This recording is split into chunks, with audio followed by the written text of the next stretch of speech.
In the harsh, unforgiving deserts of ancient Arabia, where the sun scorched the earth by day and the cold bit deep at night, life was a constant test of endurance and will. Before the dawn of Islam, every day was a struggle for survival. Nomadic tribes wandered the endless sands, searching for water, shelter, and safety, their lives shaped by the relentless demands of the desert. The people were divided into countless tribes, each fiercely loyal to its own bloodline. Pride and honor often led to bitter feuds, and cycles of violence seemed unbreakable, as ancient grudges were passed from one generation to the next. At the heart of this land stood Makkah, a city revered for its ancient sanctuary, the Kaaba. Once a symbol of unity and devotion to the one God of Abraham, it had become surrounded by idols and superstition, its true purpose obscured by centuries of myth and ritual. The powerful Quraysh tribe controlled the city, growing wealthy from the trade caravans that passed through and from the pilgrims who came to worship. They profited from the spiritual confusion, maintaining their grip on power and wealth, while the rest of society struggled. Cruel traditions cast a shadow over daily life. Among the most heartbreaking was the practice of burying infant daughters alive, a reflection of the deep-rooted fears and prejudices that haunted the people. Social inequality was everywhere. The gap between the wealthy and the poor was vast, and the powerless suffered in silence while the privileged few enjoyed comfort and influence. Compassion was rare, and trust seldom extended beyond the boundaries of one's own clan. Suspicion and fear shaped every interaction, making unity and peace seem impossible dreams. Yet, in the midst of this darkness, a few individuals, known as Hanifs, refused to accept the worship of idols. They searched for meaning beyond the traditions of their ancestors, longing for the pure faith of Abraham. These seekers withdrew into the solitude of the desert, meditating beneath the endless sky, yearning for truth, justice, and a return to the worship of the one true God. Their quiet search, though unnoticed by most, hinted at a coming change. It was as if the land itself was holding its breath, waiting for a new message to break the silence. Even in the deepest darkness, a flicker of hope remained, a small, persistent light that refused to be extinguished by the weight of despair. The land, weary from centuries of conflict and longing for justice, was ready for a new beginning. The time for change was drawing near. The stage was set for a revolution of the spirit, a transformation that would echo across the sands and reshape the destiny of a people. Into this world, Muhammad was born, an orphan in a society that prized strength and lineage. Raised by his grandfather and uncle, he learned humility and hardship. As a young man, his honesty set him apart. He was called Al-Amin, the trustworthy.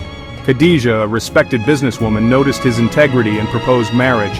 Their union was built on love, respect, and partnership.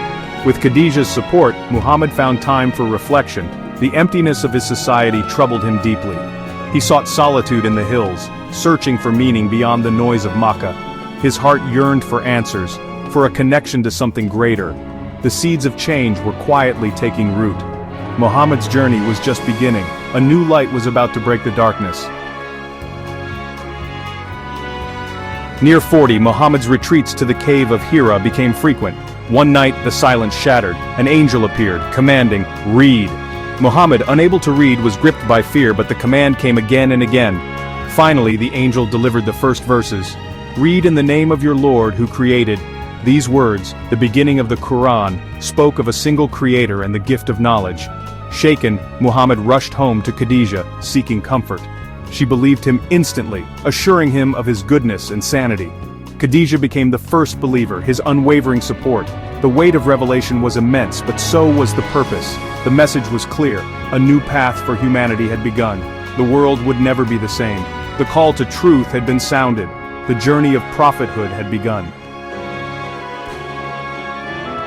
After the first revelation, silence followed, but Khadija's faith never wavered. Her cousin Waraka, a Christian scholar, confirmed Muhammad's experience as true prophecy. Encouraged, Muhammad shared the message with those closest to him. Ali, Zayd, and Abu Bakr were among the first to believe, forming the core of the early Muslim community. For 3 years, Islam spread quietly, reaching the hearts of the marginalized and oppressed. The message promised equality and justice, uniting people beyond tribe or status. Secret gatherings in Al-Arkam's house nurtured this new faith. The Quran's words inspired hope and courage. A new family was forming, bound by faith, not blood. The seeds of revolution were growing. Change was on the horizon. The command came to proclaim the message openly. Muhammad called the Quraysh to worship one God. Their response was hostility and persecution. Protected by his uncle, Muhammad was safe, but his followers suffered brutal torture. Bilal, an enslaved believer, endured agony for his faith, repeating, one God, until Abu Bakr freed him. The Quraysh imposed a harsh boycott, forcing Muslims into starvation and isolation for 3 years. During this hardship, Muhammad lost Khadija and Abu Talib, his greatest supporters. This became the year of sorrow, a time of profound grief and vulnerability. Yet, the believers' faith only deepened. Their perseverance became legendary. The struggle forged a resilient community. The darkness seemed overwhelming, but hope endured. The mission pressed on. The fire of faith could not be extinguished. In his darkest hour, Muhammad was granted a miraculous journey, the Isra and Miraj. Guided by Gabriel, he traveled from Makkah to Jerusalem, leading the prophets in prayer.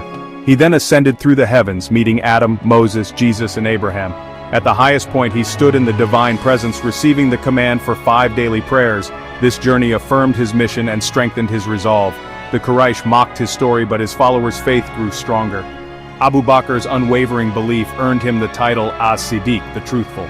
The miracle became a source of hope and unity. The prayers became the heart of Muslim life. The prophet's spirit was renewed. The mission continued with greater purpose. Persecution in Makkah reached its peak. The prophet's life was in danger.